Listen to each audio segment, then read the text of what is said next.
you know, these engines weren't my favorite engine. You know, it was just that I wanted to have something different, and I liked the vintage class. And honestly, I thought that this year it would be a nice, easy year because it would just be taking one of these engines and porting the heads and playing around with it. But then, when the School of Automotive Machinists got in the class, that raised the bar tremendous.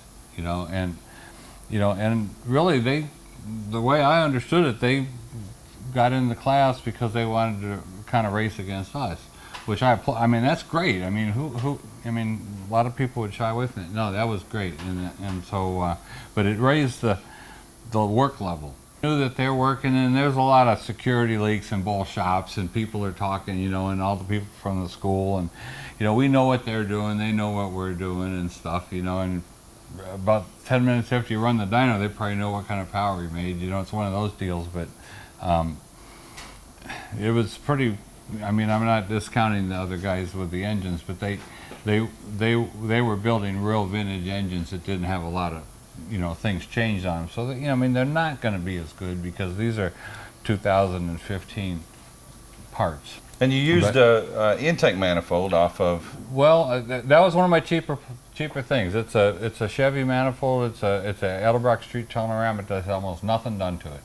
It was sized right for the RPM range we're running, you know. And actually, I had another brand, but Edelbrock is a good sponsor of the Engine Masters, and I went ahead and bought that. Got 8 minutes left.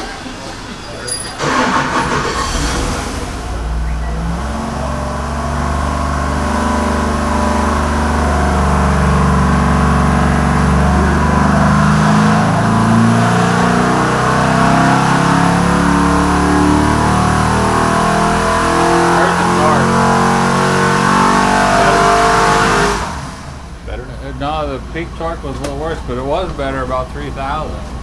Yeah. I wish we could take the timing out at 2800. Down low. Well, no, at 3,000, it's already back in. Really, I didn't know enough about these engines when I started. I'm standing there staring at it one night. The driver's side bank is forward like a Chevrolet, you know, and all Fords are the other way. But apparently, back in the 50s, that's the way they were. I thought, wait a minute. That's more like a GM, so I went and got the Chevy manifold laying around. I stuck it on the heads, and it was real close. So that's why it's easy to put that on. If this was a normal Ford, like a small block Ford or something, this other side would be forward. The offset would be wrong, and all the ports would be about 2 inches off. The platform changed in 2015, where we've brought multiple engines on different days. Mm-hmm. For you, how do you like the new platform? Well, right now I'm liking it pretty good. I understand. I think overall it's got to be better because, you know, there was a couple times either us or somebody else left here with a really good bit of money. Everybody else went home with really nothing. And, you know, it's hard to justify coming here knowing that there's only going to be one winner and one second place, and third place doesn't even pay anything.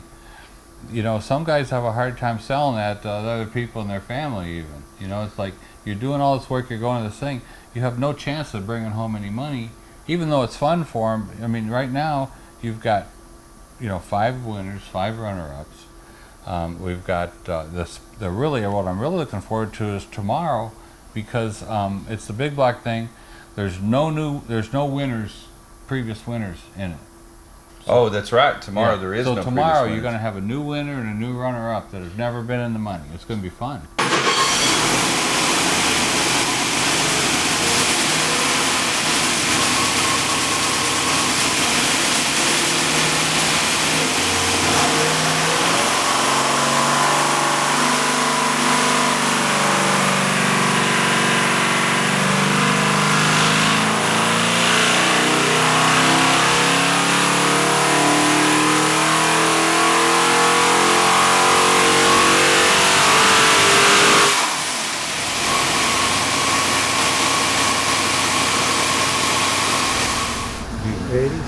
You can use them too. You know, you can shut it off.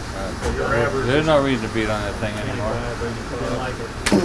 Well, I mean, 28, 25. We're just going to get back to where we were. We're just making it run. Everyone wants to eat lunch. You know? You have the power to control lunch right now. That's right. Got a lot of hungry people out there that probably half of them aren't very happy. Yeah, we're gonna call it. Okay. Good done. Done. What would you tell somebody that has looked at this maybe for a couple years and said, I'm not for sure I want to be involved, or I'm a little shy of going? What would you say to a guy that? What would you say this experience is like?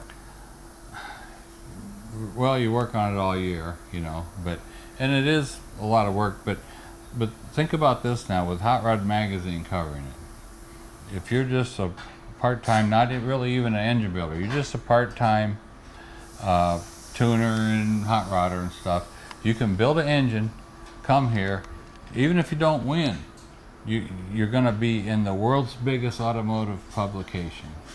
It's going to be in every airport just about in the world when you walk by. It's right there. You know, I mean, what could be better? Well, John Kaase, we appreciate you being a veteran in your Engine Masters Challenge and your Y block that you brought for the vintage class. I'm liking it a lot better now. Unbelievable action in the dynos today in the vintage class. Big winners, you'll find out in a little while, but I think John Kaase might be one of those names you're looking at. Now, we saw our first 6-time champion earlier this week on Monday when Tony Bischoff and the BES team won the Hemi Generational Challenge.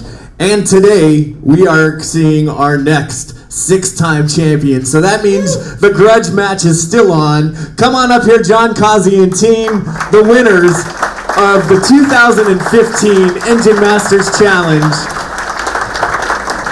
in the vintage class.